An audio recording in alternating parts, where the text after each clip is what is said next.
피디님, 그동안 수고했는데 오늘까지만 일하고 그만 회사를 나가줬으면 좋겠어요. 미안한데 100만 원 줄게요. 100만 원밖에 안 줘요? 너무 미안하지 않은 것 같은데. 그럼 1억. 1억이면 나갈게요. 돈으로 해결 안 되는 거면 돈의 액수가 부족하지 않을까라는 막 그런 얘기도 있거든요. 근데 여러분들 한번 잘 생각해보세요. 진짜 100억 자산가, 1000억 자산가가 되는 게 삶의 목표일까요? 자, 지난 시간에는 저희가 왜 돈이 졸라 많아야 되는 이유에 대해서 한번 얘기했죠. 왜 돈이 많아야 된다고 했을까요? 그 가족들의 행복을 위해서라고 하지 않았어요? 뭐 주변 사람들 행복을 위해서 그런 것도 있는데 그것보다는 이제 더 훨씬 중요한 이유가 있죠. 왜냐면 돈으로 웬만한 불행을 막을 수 있다. 또는 돈으로 해결 안 되는 일이 거의 없다라는 거죠. 그래서 웬만하면 돈으로 다 끝낼 수가 있다라는 겁니다. 피디님, 그동안 수고했는데 오늘까지만 일하고 그만 회사를 나가줬으면 좋겠어요. 미안한데 100만 원 줄게요. 100만 원밖에 안 줘요? 너무 미안하지 않은 것 같은데. 아니 100만 원이 어디야. 그럼 1000만 원 줄게요. 살짝 고민해볼게요. 그럼 1억. 1억이면 나갈게요.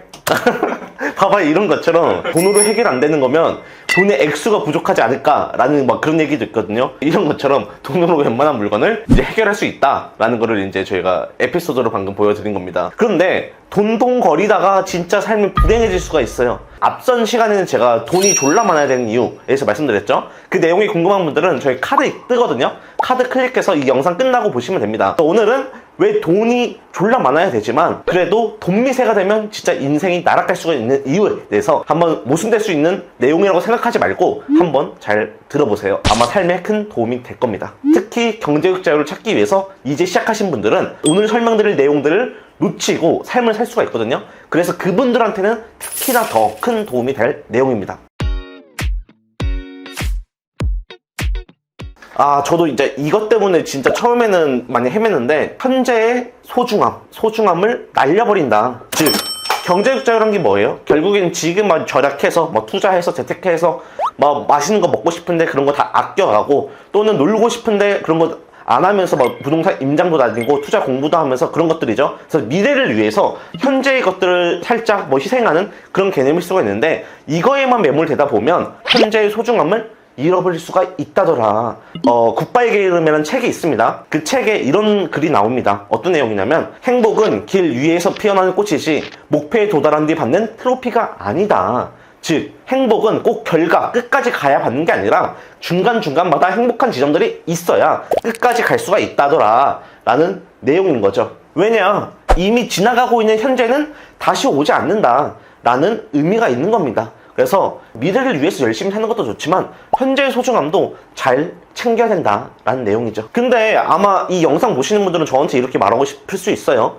아니, 경제적 자유를 위해서 현재 좀 소중한 것들을 포기해야 되지 않냐. 근데 지금 현재를 소중히 여기라는 거는 좀 무슨 때지 않냐 라고 생각할 수가 있거든요. 근데 이 현재의 소중함이라는 건요, 지금 막 놀아라, 지금 돈을 써라, 지금 해외여행 가라 라는 내용이 아닙니다. 까르페 디엠이라는 뜻 아세요 혹시? 지금을 즐겨라. 지금을 즐겨라가 사실 왜곡돼서 지금 사람들이 쓰고 있거든요. 뭐 지금을 즐겨라 라고 해서 10월달에 황금 연휴 때 비행기 티켓을 끊고 해외로 나가서 놀으라는 의미가 아닙니다. 지금 현재 내가 하고 있는 거, 그 상황에 집중하라는 얘기입니다. 지금 제 유튜브를 보고 있으면 딴짓 하지 말고 이 유튜브 영상에서 도움될 만한 것들에 더 집중을 하라는 얘기고요. 즉 내가 지금 현재 하고 있는 거에 대해서만 완전 초집중을 하면서 하라는 의미죠. 그래서 막 간혹 가다가 아마 다른 성공한 분들 인터뷰에서 그런 내용이 있을 겁니다. 특히 여성분인데 성공한 분이라면 꼭 이런 질문을 우리가 많이 하죠. 집에 자녀분 있으세요? 네, 있습니다. 근데 자녀분이 있으면 어떻게 이렇게 많은 일들을 함께 하는데 자녀 양육을 함께 할 수가 있나요? 라고 하면 그분들은 뭐라고 하는지 아세요? 애들과 같이 보내는 시간은 다른 엄마에 비해서 물론 적겠죠.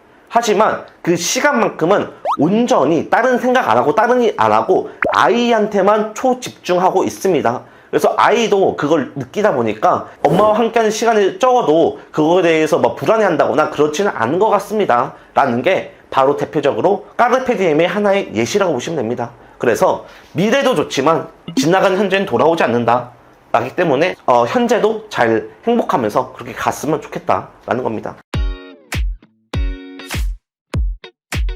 두 번째 이야기는요, 굉장히 무서운 얘기예요. 저한테도 통하는 얘기거든요. 뭐냐면 결국에 계속 고 하면 망한다. 언젠가는. 결국 사업이든 투자든 마찬가지인데요. 처음에 내가 사업을 하거나 투자를 했을 때 잘 되잖아요. 그러면 사람 심리가 어떨까요? 내가 끌어올 수 있는 모든 돈을 끌어와서 사업을 더 확장하거나 아니면 또 다른 투자를 계속해서 빨리빨리 하려고 합니다. 근데 계속 하다 보면 확률상 언젠가는 망할 수밖에 없다더라. 제가 지금 한 얘기는 뭐냐면요, 한번 비유를 해볼게요. 어떤 갬블러가 카지노에 갔어요. 내가 한 1,000만 원이 있었어. 근데 초심자의 행운처럼 1,000만 원을 다 투자를 했어요. 근데 3배 벌었어. 3,000 생겼어. 다 투자하니까 3,000이 생긴 거예요. 그러니까 3배 먹었죠. 근데 만약에 그 사람이 100만 원을 넣었어요. 그러면 300만 원, 200만 원 늘어난 거죠. 3배인데. 그러니까 이 사람 입장에서는 1,000을 다 올인, 몰빵했기 때문에 200이 는 게 아니라 2,000이 생긴 거예요. 그러다 보니까 이 3,000을 한 번에 번 사람은 또 이번에도 3,000을 다 재투자해. 몰빵해서 넣어요. 그런데 이번에도 3배 돼서 9천만 원 됐어요. 또 9천만 원 다 몰빵해 해서 3배 됐어요. 2억 7천 됐어. 또 3배 몰빵해. 그러다가 막 8억 얼마 되겠죠. 근데 언젠가는 확률상 그 다음 게임에서는 질 수밖에 없습니다.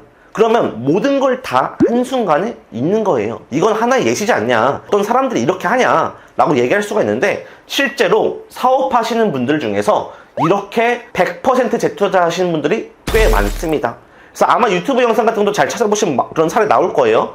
되게 한때 잘 나갔던 사업가들이 왜 망했을까 라는 걸 보면 뭐 현금 흐름이 빈약했다 뭐 그런 것도 있겠지만 결국에 100% 재투자를 했다더라 라는 겁니다. 그래서 계속해서 돈만 보고 가는 사람들은 묻고 따블로 그냥 계속 가는 거예요. 그러다가 언젠가는 확률상 망할 수밖에 없습니다. 본인이 아무리 능력이 출중해도 뭐 정부의 규제 또는 환경의 변화, 소비자의 트렌드 변화 그런 게 생길 수밖에 없거든요. 그거를 한낱 개인이 다 그걸 컨트롤하면서 해나가기가 굉장히 어렵다는 거죠. 그래서 너무 돈돈거리기보다는 잘 될 때 어느 정도 내가 투자를 하면서 가는 게 좋다. 그래서 잘 될 때 어느 정도 이제 저축을 한다거나 아니면 가지고 있는 대출을 상환하면서 재투자를 하는 게 좋지 않을까. 그래서 재투자 같은 거는 한 30%에서 40% 정도 하면서 가는 게 좋지 않을까라고 봅니다. 그래서 저도 이제 공유 오피스 이제 프랜차이즈를 하잖아요. 그러다 보면 가맹점 대표님 중에서 또 한 개 매장을 또 하려는 케이스가 많거든요.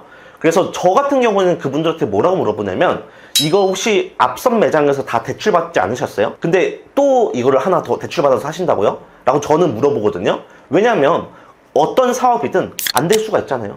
근데 이렇게 100% 재투자, 또 이렇게 빚내서 하는 더 재투자는 리스크가 크다라는 거죠. 한순간에 모든 게 무너져서 지하층까지 내려갈 수가 있습니다. 결국에 제가 두 번째 이유에 계속해서 재투자한다고 했잖아요. 근데 그 사람들이 왜 재투자를 할까요? 세 번째 이유랑 연결이 됩니다. 세 번째 이유는요, 사람들이 전 이걸 잘 모른다고 생각해요. 진짜 당신 삶의 목표가 뭐냐. 돈 많은 백수가 다 목표가 아닐까요? 그럼 돈 많은 기준이 뭐죠? 20억, 30억 이상? 순자산 20억, 30억 이상? 그러지 않을까요? 저희 같은 사람들한테는? 그럼 왜 돈이 많아야 될까요? 조금 더 자기가 하고 싶은 일을 할 수 있는 자유가 필요하니까? 그렇죠. 이제 그런 것들이 이제 본인의 구체적인 그런 목표가 있으면 괜찮거든요. 근데 어느 순간에 경제적자를 위해서 그런 목표를 정해서 갔는데 뭔가 내 사업이 잘 된다거나 투자가 잘 된다고 하면 진짜 내 삶의 목표, 내가 초창기에 세웠던 목표를 잃고 가는 경우가 꽤 많다더라 라는 겁니다. 저도 한때 이랬어요. 원래 저도 초반에는 경제적자를 위해서 했을 때 나름 소박했거든요. 근데 계속 잘 되다 보니까 아니 이거 돈 넣고 돈 먹기 게임 아니야? 근데 돈만 넣으면 알아서 돈이 많이 벌리네 라고 어느 순간 그렇게 생각을 하거든요. 근데 아차 싶은 거죠. 내 삶의 목표가 뭔가? 내가 왜 이렇게 열심히 돈돈거리면서 돈을 많이 벌고 이제 그랬던 건가? 라는 겁니다. 여기서 말씀드리고 싶은 거는요, 비교는 끝이 없어요. 보통 이제 사업가들 보면 서로 비교합니다. 회사의 매출이 얼마인지 또는 직원이 몇 명인지 한 달에 얼마 버는지 그런 것도 비교하죠. 또 투자자들은 만나면 서로 비교해요. 이 사람이 몇 억 자산가인지 또는 경매를 몇 번 낙찰받았는지 또는 이 낙찰을 받아서 얼마 수익을 냈는지 그런 걸로 서로 비교를 합니다. 근데 비교라는 건요, 끝이 없다. 절대적으로 끝이라는 게 있을 수 없습니다. 피디님, 지금 예를 들면 1억 있다고 쳐요, 피디님이. 그러면 10억 있는 사람 부러울까요? 당연히 부럽죠. 10억이 있으면 100억 있는 사람 안 부를 것 같아요? 부러울 것 같은데요. 근데 피디님은 아까 소박하게 뭐 20억 정도 얘기했잖아요. 근데 100억이 생겼어. 1000억인 사람 안 부를까요? 만족은 하겠지만은 부러워는 할 것 같아요. 네, 뭔가 선망의 대상. 네. 이제 그렇게 되겠죠. 그러다 보니까 이제 계속해서 위로 가려고 하는 겁니다. 이제 돈미세처럼. 내 삶의 목표를 잃은 채. 근데 여러분들 한번 잘 생각해보세요. 진짜 100억 자산가, 1000억 자산가가 되는 게 삶의 목표일까요? 근데 물론 뭐 100억, 200억 되면 좋겠죠. 근데 그 과정까지 가기에는 리스크가 계속 붙고요. 진짜 자칫하면 최악에는 마이너스로도 떨어질 수가 있는 상황인 겁니다. 그래서 여러분들의 진짜 삶의 목표는 무엇인가요? 그거에 대해서 한번 생각해보세요. 저도 처음에 뭘 생각했었냐면 최근 한 달 또는 더 오래 가서 최근 1년 동안 스스로한테 물어보세요. 나는 뭘 할 때 제일 행복했냐? 그거를 한번 1번부터 10번까지 한번 적어보세요. 그러면 어떤 일이 생기는지 알아요? 여기에는요 굉장히 소박한 것들이 적힙니다. 돈이 많아서 할 수 있는 것들도 있겠지만 예를 들어